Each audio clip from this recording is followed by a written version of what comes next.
I got a new toy yesterday. It's something I've wanted for a long time. It's not this ladder, although my husband would say a ladder is a pretty good gift. But anyway, I need lots of apples, which unfortunately we don't have many of on our trees anymore because our varieties are pretty much done for the season. But luckily my friends at Hobart's Orchard down the road hooked me up with over a bushel of cider apples. Have you guessed what we're about to do? Take a walk with me to the porch. Apple cider was consumed for centuries in Europe, gaining in popularity until virtually every farm had its own orchard and press.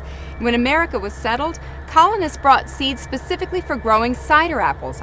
Apples had no problem growing here, and orchards quickly sprang up everywhere. Cider, the hard stuff, was cheaper and easier to make than a beverage that would require grains, which were more temperamental to grow here in the colonies.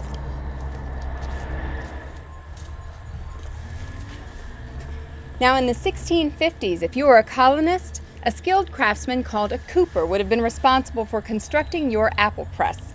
Today you can do what I did, just buy one off of a good friend.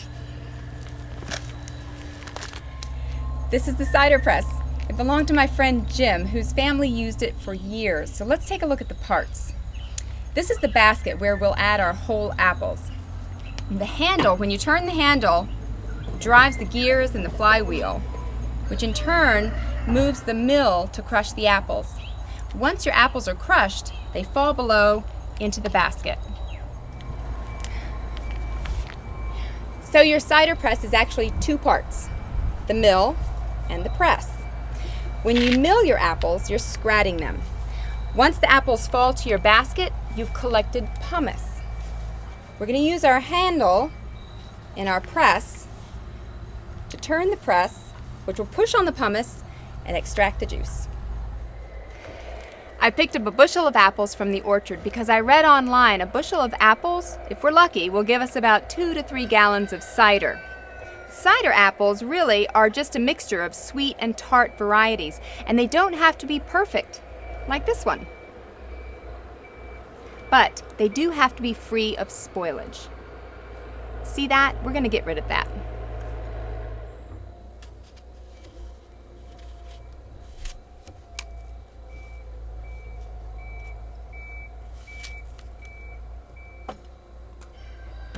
So we're making sweet cider. If we were going to make hard cider, where the cider would ferment, we definitely don't want those spoiled areas pressing through into our cider because that will hasten the fermentation and spoil the batch.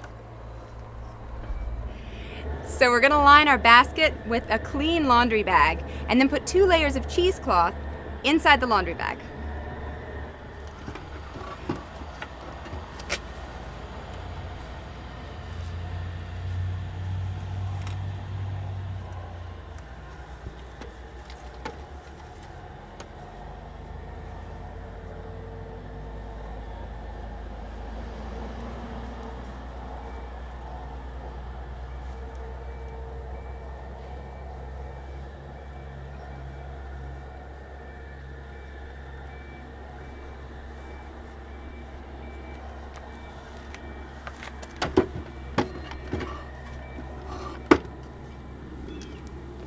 Wait, not yet. Oh.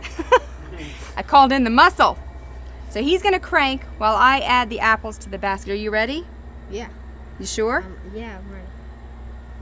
You can tell me if you're not. Yeah, I'm ready. All right. Here we go. Wait a minute. All right, go.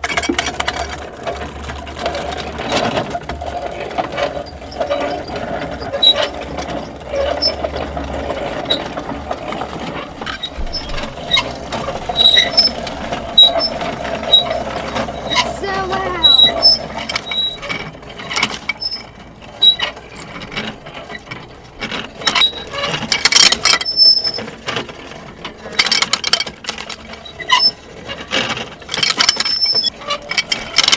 How's your arm doing? What? Keep going. Keep going. Can you add sugar to this mixture? No. I'm gonna add sugar. Keep going. Almost done. with this bucket. Stop.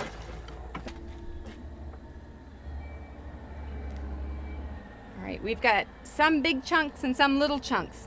So let's run this back through a second time.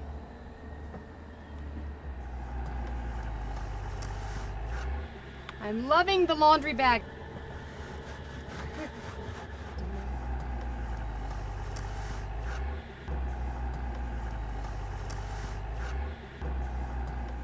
Okay, we did away with the laundry bag for the second go round. We just lined the basket with 3 layers of cheesecloth. I'm gonna scoop, Nathaniel's gonna wind or crank. Yep. That's What it. are you gonna do? I'm gonna crank it. You're gonna crank, okay. Ready? Yep. All right.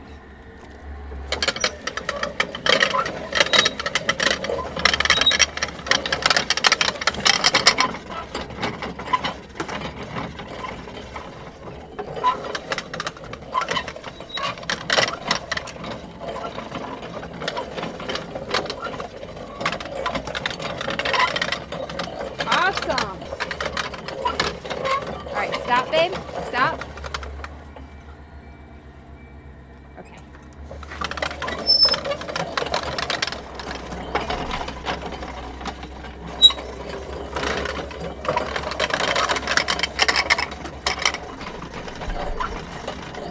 The last bit. I think the sheep smell the apples. Sorry, I can't get it any better. Okay. All right. Next step. Press.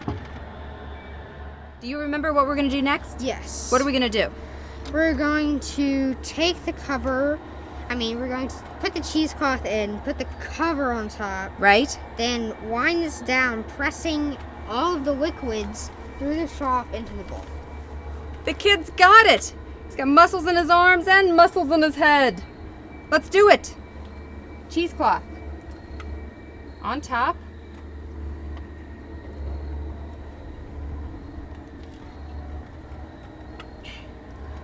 Okay. And now what's next? Can we put the cover on? The cover, the lid, The lid. the lid, The lid. the lid. The lid. Okay. Let's see. Got to bring the press up a little bit. The lid down on top. Now we'll bring the press down closer and insert the stick. Ready? Yeah. Okay. Do it. Almost there.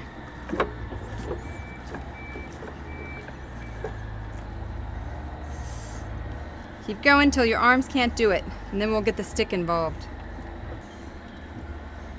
Need the stick? It'd be easier. Okay, stick. There we go. Okay. Maybe we could have used a shorter stick. I guess so. Okay. Shorten it, push it through, bring it around. This is so cool.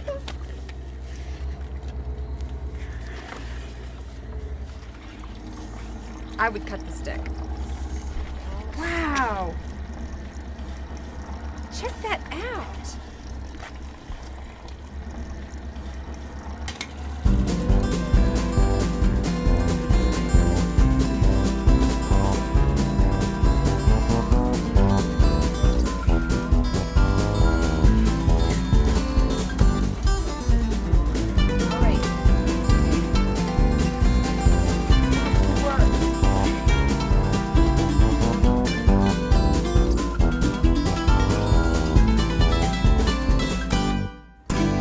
Now that we've wound the press down, we have to take the bucket off.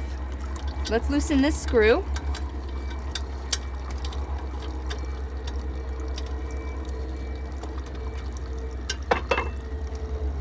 Now we can really get to pressing.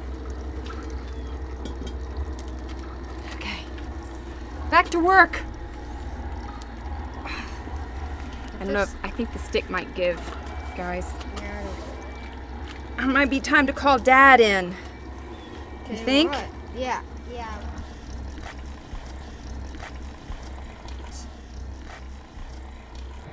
All right, one final strain of our cider. You can use cheesecloth. I'm going to use my jelly bag.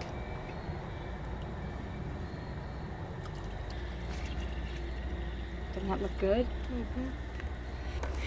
Now, if you're not averse to unpasteurized cider, which is a favorite to many, then your cider's ready to drink. But if you do want to pasteurize it, follow these steps. Take your jar, cover it with a soft covering, maybe a towel or a cotton. Leave it undisturbed for 3 to 4 days at about 72 degrees. At the end of the 3rd or 4th day, you're going to have some fruit sediment on the bottom. That's your must. You've got to siphon off or rack the cider from your must. Heat your cider to 160 degrees, and it'll keep fresh in your fridge for about 5 days. But I say we're ready to drink it, aren't we? Yeah. Let's do it.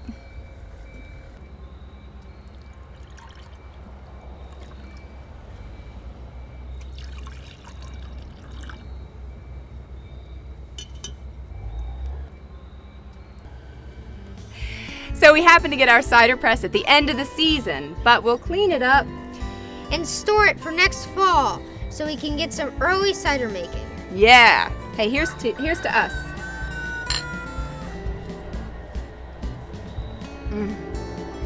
We did good. You want to find some barnyard critters that would like these apple scraps? Sure. I won't drink your cider. Okay. Yes, I will.